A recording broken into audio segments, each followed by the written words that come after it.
আমরা এসে পৌঁছেছি গুমা স্টেশনে শিয়ালদা থেকে। চাকলা যাব বলে ঠিক সকাল 8:10 গুমা স্টেশনে নামলাম। এই বনগাঁ লোকাল ছেড়ে বেরিয়ে যাচ্ছে প্ল্যাটফর্ম থেকে, আপনারা দেখতে পাচ্ছেন। বনগাঁ লোকাল 7:10 শিয়ালদা থেকে ছাড়ে। আপনারা শিয়ালদা থেকে বনগাঁ লোকাল ধরে সহজেই গুমা স্টেশনে 1 ঘন্টার মধ্যে পৌঁছে যাবে। এই হচ্ছে গুমা স্টেশন। আমরা এখন 1 নম্বর প্ল্যাটফর্মের দিকে যাব। গুমা স্টেশনে এবার 1 নম্বর প্ল্যাটফর্মে আমরা এই ওভারব্রিজ দিয়ে যাব।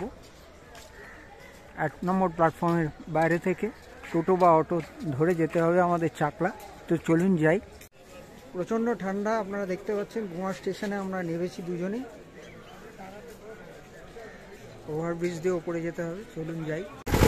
আমরা স্টেশন থেকে টোটো ধরে টোটোতে করে যাচ্ছি চাকলার উদ্দেশ্যে। খুব ঠান্ডা,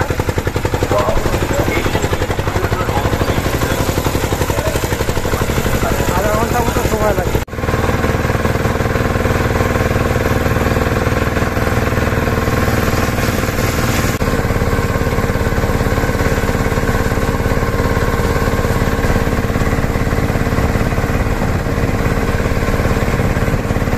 আমরা চলে এসেছি চাকলার লোকনাথ বাবা মন্দিরে, আপনারা দেখতে পাচ্ছেন।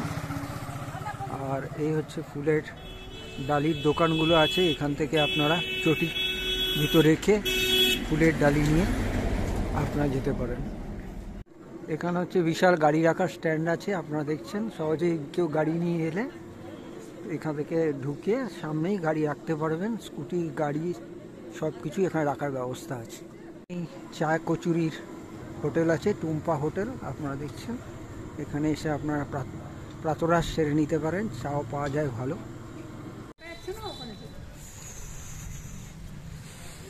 বাবা মন্দিরে ওখানে যাচ্ছি, ফুলের ডালা নেওয়া হয়েছে,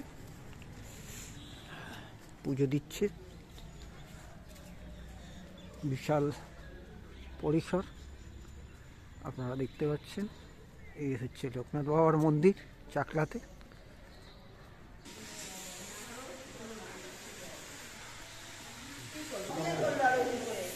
আপনারা দেখতে পাচ্ছেন লোকনাথ বাবার মূর্তি।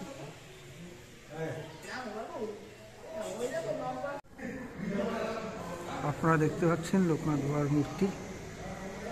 আমাদের পুজো দেওয়া হয়ে গেছে।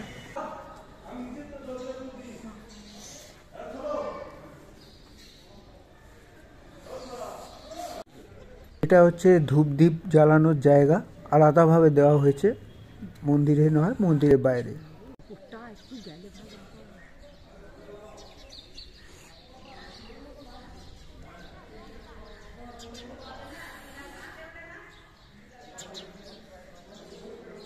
বিশাল পরিসর, থাকারও জায়গা এখানে আছে।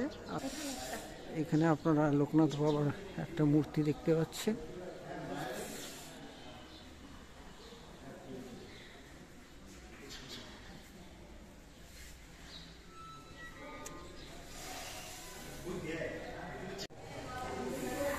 এখানেও একটা মূর্তি রয়েছে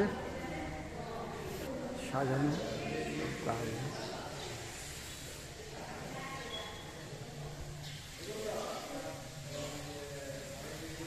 চিরকালীন সাথী, ছোটবেলার সাথী বেনি মাধব, ওনার মূর্তি রয়েছে, আপনারা দেখতে পাচ্ছেন। অসাধারণ মন্দির, আপনারা দেখতে পাচ্ছেন। অবশ্যই একবার এসে ভিজিট করে যাবেন চাকলা ধাম।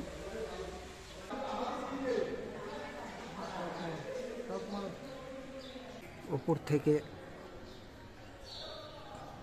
চাকলা ধামকে কীরকম লাগছে আপনারা দেখুন। সুন্দর পরিসর, বিশাল পরিসর। গণেশের মূর্তি, সিদ্ধিদাতা গণেশ, জগন্নাথ, বলরাম, সুভদ্রা এবং অন্যান্য দেবদেবীদের মূর্তি, কৃষ্ণের মূর্তি এবং লোকনাথ বাবার মূর্তি। গোপাল আছে, সজ্জা আছে, গোপালও আছে।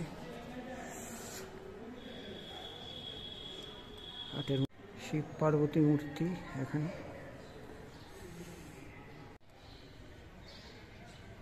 এটা বলছে শ্রী শ্রী লোকনাথ বাবার জন্মস্থান, মহাতীর্থ।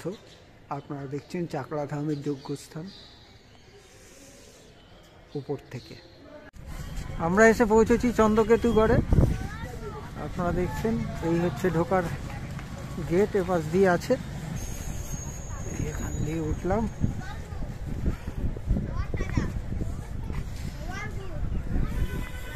এইখানে লেখা আছে পৌরাণিক স্তব বরাহ মীর ঢিপি। এটা সংগ্রহশালায় 1956-57 সালে এখানে প্রথম প্রত্নতাত্ত্বিক খনন কার্য শুরু করেন কলকাতা বিশ্ববিদ্যালয়ে আশুতোষ সংগ্রহশালা। আপনারা দেখছেন ঢিপি, বরাহ মীরের ঢিপি, বিখ্যাত চন্দ্রকেতুগড়। আপনারা একসঙ্গেই চাকলার সাথে এই চন্দ্রকেতুগড় আর একটি মিউজিয়াম আছে, সেই মিউজিয়ামটা আজকে বন্ধ আছে বলে আপনাদের দেখাতে পারলাম না। এখানে যে প্রত্নতাত্ত্বিক মূর্তিগুলো পাওয়া গেছে সেই মিউজিয়ামে রাখা আছে, আপনারা এলে পরে মিউজিয়ামটিও দেখে নেবেন, তারপর কচুয়া ধামে চলে যাবেন সোজা। এই যে ইটগুলো আপনারা দেখছেন, এই ইটের কিন্তু থিকনেসটা কম, কিন্তু এদিকে চওড়াটা বেশি। বহু প্রাচীন